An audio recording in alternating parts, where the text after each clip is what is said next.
Greater Hyderabad municipal corporation పునర్విభజన అంశం ఇప్పుడు న్యాయస్థానంలోకి వెళ్లింది. జీహెచ్ఎంసీని 3 కార్పొరేషన్లుగా విభజిస్తూ తెలంగాణ ప్రభుత్వం జారీ చేసిన జీవో నెంబర్ 55 పై హైకోర్టు కీలక ఆదేశాలు జారీ చేసింది.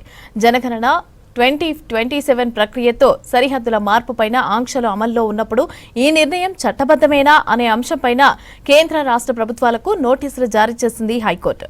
అయితే అధికారులు మాత్రం కొత్త కార్పొరేషన్ల ఏర్పాటు చట్టబద్దంగానే చేశామని, కోర్టులో దాఖలైన పిటిషన్ వీగిపోతుందని చెబుతున్నారు.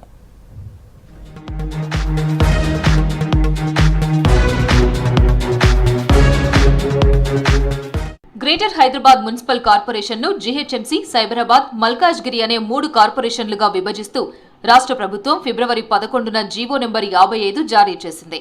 అయితే ఈ నిర్ణయాన్ని సవాల్ చేస్తూ గుర్వారెడ్డి అనే వ్యక్తి తెలంగాణ హైకోర్టులో రిట్ పిటిషన్ దాఖలు చేశారు. ఈ పిటిషన్ను ప్రధాన న్యాయమూర్తి జస్టిస్ అలోక్ ఆరాధే నేతృత్వంలోని ధర్మాసనం విచారించింది.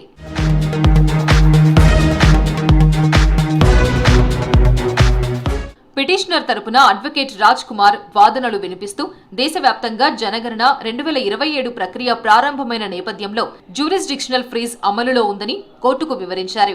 కేంద్ర హోంమంత్రిత్వ శాఖ మార్గదర్శకాల ప్రకారం జనాభా లెక్కల సేకరణకు ముందు జిల్లాలు, మండలాలు, మున్సిపాలిటీల సరిహద్దుల్లో మార్పులు చేయరాదన్నారు. గతంలోనే 2025 డిసెంబర్ 31 లోపు మార్పులు పూర్తి చేయాలని కేంద్రం సూచించిన విషయాన్ని గుర్తు చేశారు.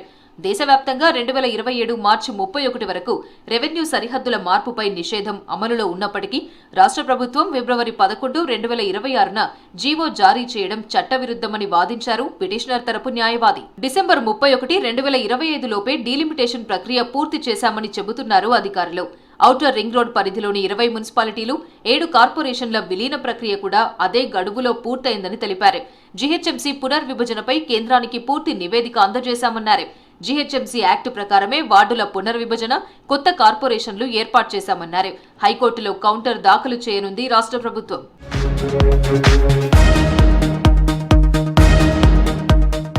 పిటిషనర్ వాదనలు విన్న హైకోర్టు కేంద్ర రాష్ట్ర ప్రభుత్వాలకు నోటీసులు జారీ చేస్తూ 3 వారాల్లోగా కౌంటర్ అఫిడవిట్ దాఖలు చేయాలని ఆదేశించింది.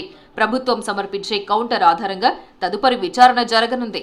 జీహెచ్ఎంసీ పునర్విభజనపై తుది నిర్ణయం ఎలా ఉంటుందనేది ఆసక్తికరంగా మారింది. జీహెచ్ఎంసీ పునర్విభజనపై హైకోర్టు జారీ చేసిన నోటీసులు రాజకీయ, అధికార వర్గాల్లో చర్చకు దారితీశాయి. ప్రభుత్వం ఇచ్చే వివరణపై గ్రేటర్ హైదరాబాద్ ప్రజలు ఆసక్తిగా ఎదురు చూస్తున్నారు.